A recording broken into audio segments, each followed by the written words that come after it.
Our first problem with multiplication with polynomials is really just an application of the distributive property.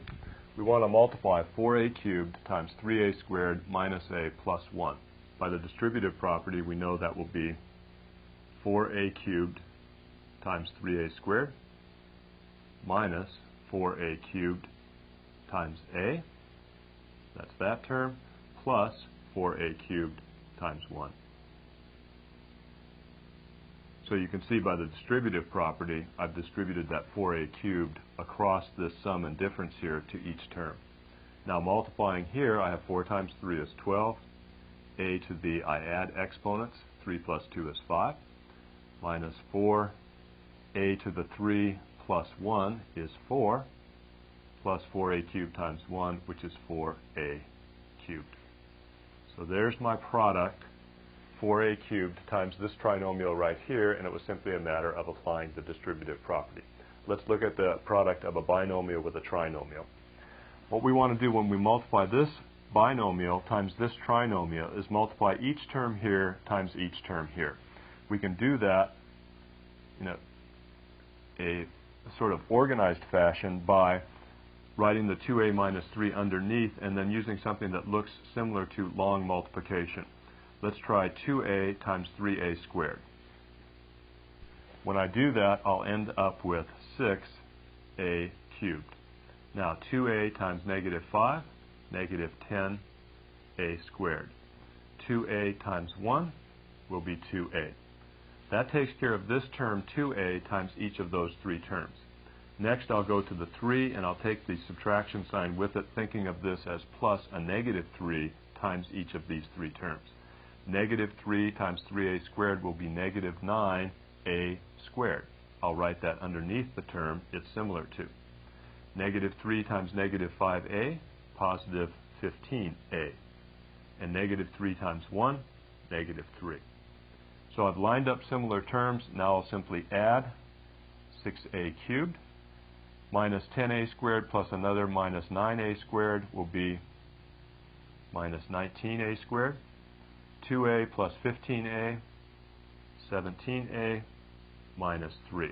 So here is the product of this binomial with this trinomial. And the rule is really multiply each term here times each term here. This is just a method of accomplishing that, which looks similar to long multiplication with whole numbers. Here's our next example. I have this binomial times this binomial. I want to multiply each term here times each term here. So I'll start with 2a and multiply times 3a. That will give me 6a squared. 2a times 2 will give me 4a. Now I'll move to this term and multiply 3 times 3a. That will give me 9a. And then 3 times 2, that will give me 6.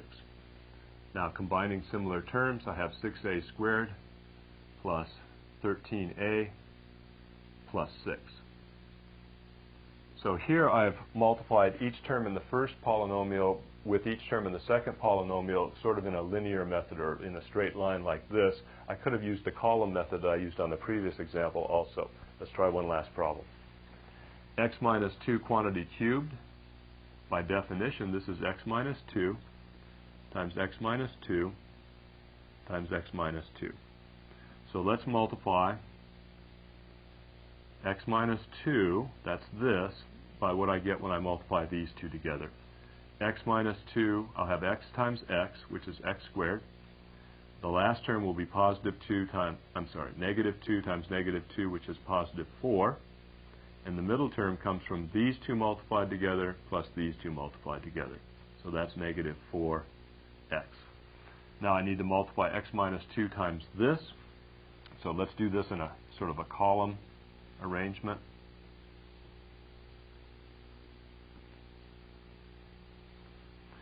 X times x squared, x cubed. X times negative 4x, negative 4x squared. X times positive 4 plus 4x. Now, negative 2 times x squared, negative 2x squared. Negative 2 times negative 4x, positive 8x. Negative 2 times positive 4, negative 8. So here's my column arrangement again. Now I'll just add similar terms and get x cubed minus 6 x squared plus 12x minus 8. So there is the answer to the quantity x minus 2 cubed. It'll be x minus 2 times x minus 2 times x minus 2. And that's a look at some problems that involve multiplication with polynomials.